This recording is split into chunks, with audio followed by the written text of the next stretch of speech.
Bonjour à tous, bienvenue dans une nouvelle vidéo pour vous parler des expressions de la langue française avec les noms d'animaux. Et aujourd'hui, l'animal dont on va parler, c'est celui-ci, c'est un mouton. Alors un mouton, vous avez sûrement déjà vu des moutons, et même je pense que si vous avez vu un mouton, vous avez probablement vu plusieurs moutons. Parce que les moutons, en général, ils vivent en troupeau. Donc les moutons, ils vivent en troupeau et ils font toutes les activités de moutons ensemble. Donc ils dorment ensemble, ils broutent de l'herbe ensemble, et puis quand il y en a un qui bêle, donc il fait bêh, tous les moutons bêlent.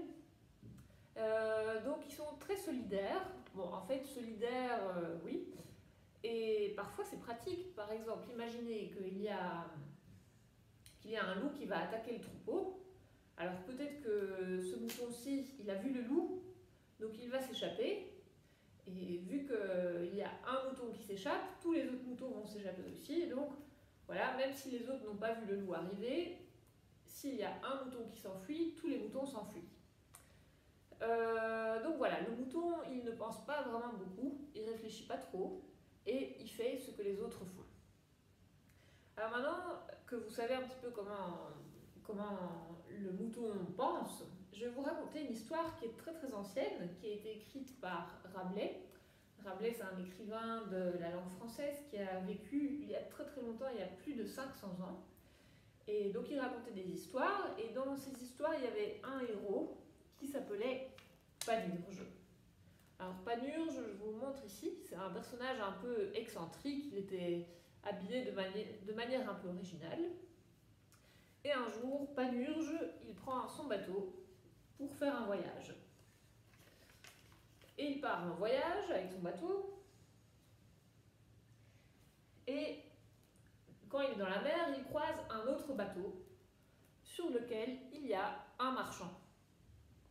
Donc le marchand, c'est celui qui voyage dans le monde entier pour vendre des choses.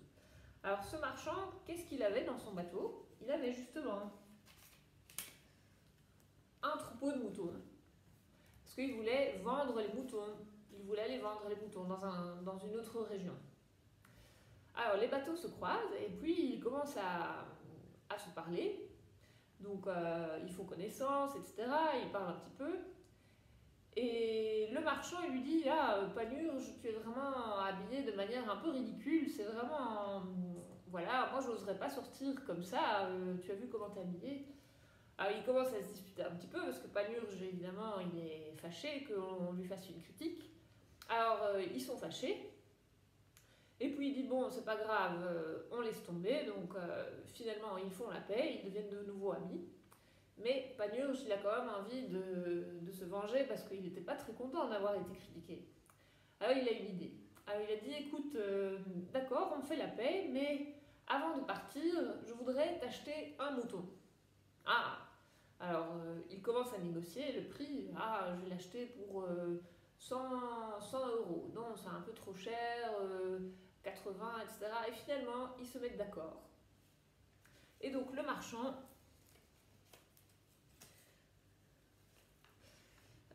lui vend un mouton, un seul mouton, parce que Panurge, il n'est pas très très riche. Et Panurge, qu'est-ce qu'il fait? Il prend le mouton et il le jette à la mer. Et qu'est-ce que les autres moutons font? Parce qu'ils voient que le mouton a sauté dans l'eau, mais comme c'est des moutons, s'il y a un mouton qui saute à l'eau, les autres moutons, ils sautent à l'eau aussi. Et voilà, Panurge dit: ah, tu vois, je t'ai bien eu. Et puis il repart. Et comme ça, il s'est vengé. Donc, vous voyez, ça c'est l'histoire de Panurge. Panurge, il a été très intelligent parce qu'il savait comment les moutons pensaient. Et donc, quand il a jeté le mouton, c'était pour se venger parce qu'il savait alors que le marchand allait perdre tout son troupeau. Donc, voilà, ça c'est une petite histoire sur les moutons. Et c'est de cette histoire qu'existe aujourd'hui une expression. Faire quelque chose comme un mouton de Panurge, ça signifie que vous faites une action sans réfléchir, vous allez simplement suivre les autres. Par exemple, si vous voyez qu'un de vos amis fait la queue dans un magasin pour acheter quelque chose, et puis vous voyez qu'il y a beaucoup de gens qui font la queue, vous allez vous dire: ah, mais tout le monde fait la queue, c'est qu'il y a probablement quelque chose d'intéressant, alors vous allez faire la queue aussi. En fait, vous agissez comme tout le monde, vous voyez que les gens se comportent d'une certaine manière, donc vous allez les imiter sans chercher à comprendre pourquoi. Donc voilà, c'est faire quelque chose comme un mouton de Panurge, c'est imiter quelqu'un d'autre bêtement, sans réfléchir. Voilà, ça c'était la petite histoire du jour, j'espère que ça vous a plu, et on se retrouve la semaine prochaine pour une autre expression. Au revoir!